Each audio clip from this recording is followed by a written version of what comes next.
Good morning বন্ধুরা, আমি সঙ্গীতা। আজকে আমি বানাবো মুগ পটলের কালিয়া। মুগ পটলের কালিয়া বানানোর জন্য কি কি উপকরণ লাগছে দেখো। আর সম্পূর্ণ অন্য রকম রেসিপি, একবার এইভাবে বানিয়ে খেয়ে দেখবে।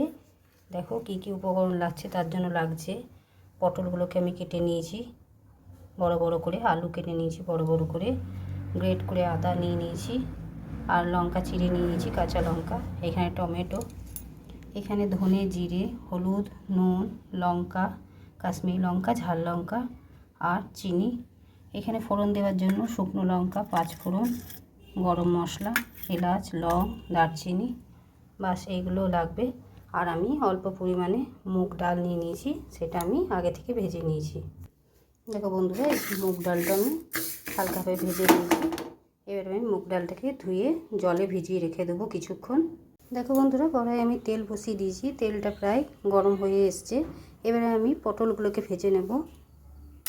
দেখো বন্ধুরা, পটলগুলো দিয়ে দিলাম কড়াইয়ের মধ্যে, আর দিয়ে দিলাম সামান্য পরিমাণে নুন। হলুদ দেবো না, হলুদ দিলে তেলটা কালো হয়ে যাবে, তাই আমি নুন দিয়ে কিছুক্ষণ পটলটাকে আমি ভেজে নেব। দেখো বন্ধুরা, পটলগুলো খুব ভালো মতন ভাজা হয়ে গেছে। এবারে আমি তুলে নেবো, তারপর ওই তেলের মধ্যে আলুগুলো ভেজে নেব। দেখো বন্ধুরা, পটলগুলো তুলে নিলাম।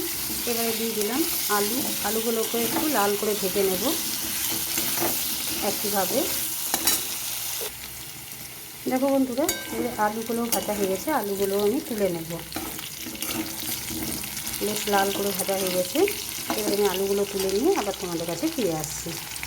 দেখো বন্ধুরা, আলুগুলো তুলে নিলাম। এবারে কড়াইয়ের মধ্যে বেশ খানিকটা তেল আছে, আর আমি তেল দেব না।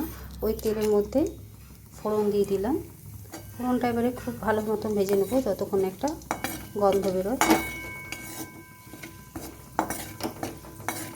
এরপর আমি দিয়ে দেব টমেটো। ফোড়নটা ভালো মতন ভাজা হয়ে গেছে। এবারে আমি দিয়ে দিলাম টমেটো, একটা বড় সাইজের টমেটো। টমেটোটাকে কিছুক্ষণ ভেজে নেব তেলের মধ্যে। এরপর টমেটোটা ভাজতে ভাজতে টমেটোর মধ্যেই দিয়ে দিলাম কিছুটা আদা গ্রেট করে রাখা ছিল, সেই আদা গ্রেট করে আদা বাটাটা সেটা দিয়ে দিলাম। আদাটা দিয়ে কিছুক্ষণ আমি কষিয়ে নেব।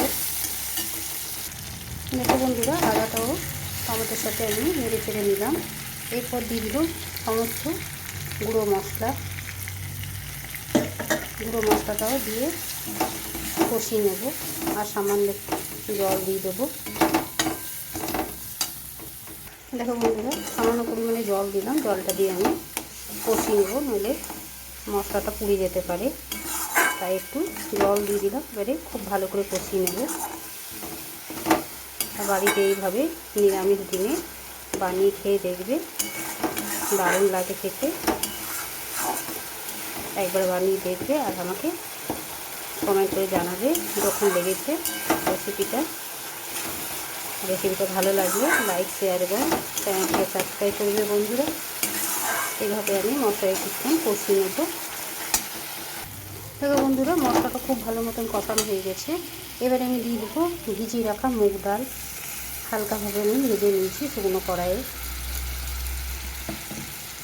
সামান্য পরিমাণে তেল দিয়ে হালকাভাবে ভেজে নিয়েছি। এবারে মুগ ডালটা দিয়েও আমি কিছুক্ষণ কষিয়ে নেব। দেখো বন্ধুরা, মুগ ডালটা কিছুক্ষণ মশলার সাথে কষিয়ে নিলাম। এরপর দিয়ে দিলাম আলুগুলো ভেজে রাখা।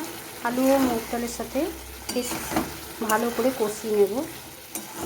কিছুক্ষণ কষিয়ে নিয়ে আমি জল দিয়ে দেবো, যাতে আলুগুলো একটু সেদ্ধ হবে। কাঁচা আলু, পটলগুলো পরে দেবো। আলুগুলো দিয়ে মুগ ডালটা সেদ্ধ হতে দিয়ে দেবো। কিছুক্ষণ নেড়ে চেড়ে কষিয়ে নিই। তারপর দেখো বন্ধুরা, মুগ ডালটা আলুর সাথে খুব ভালো মতন কষানো হয়ে গেছে। এবারে আমি দিয়ে দেবো পরিমাণ মতো জল, যাতে মুগ ডাল আর আলুটা ভালো মতন সেদ্ধ হয়ে যায়। মাঝে মাঝে চেক করে দেখে নিতে হবে। এবারে আমি ঢাকা দিয়ে দেবো। দেখো বন্ধুরা, ডালটা অনেকটা সেদ্ধ হয়ে এসছে, আর আলুগুলো প্রায় সেদ্ধ হয়ে এসছে। এবারে আমি দিয়ে দেবো পটলগুলো। আর দিয়ে দেবো চেরা কাঁচা লঙ্কা। এরপর ভালোভাবে মিক্স করে নেব। তারপর আরও কিছুটা জল দিয়ে একটু ফুটতে দিয়ে দেবো, যাতে পটলের মধ্যে নুন ঝাল মশলা ভালো মতন ঢুকে যায়। দেখো বন্ধুরা, খুব সামান্য পরিমাণে জল দিলাম।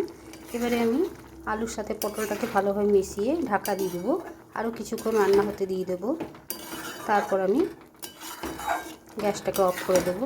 এখন কিছুক্ষণ পটলটা মশলার সাথে ডালের সাথে ভালো করে একটু সেদ্ধ হয়ে যাবে, তারপর আমি অফ করে দেবো। এখন আমি ঢাকা দিয়ে দেবো যাতে একটু সেদ্ধ হয়ে যায়। তাই দেখো বন্ধুরা, আমার রেসিপিটা কমপ্লিট হয়ে গেছে, খুব ভালো মতন সেদ্ধ হয়ে গেছে। আর দেখতেও দেখো কত সুন্দর হয়েছে। নিরামিষ দিনে রেসিপিটা অতি অবশ্যই বানিয়ে খেয়ে দেখবে, আর আমাকে কমেন্ট করে জানাতে ভুলবে না কীরকম লেগেছে রেসিপিটা। এবারে আমি দিয়ে দেবো সামান্য পরিমাণে গরম মশলা গুঁড়ো। আগে গোটা দিয়েছি, তাই সামান্য পরিমাণে এখন দিলাম। আর দিয়ে দেবো 1 চামচ মতো ঘি।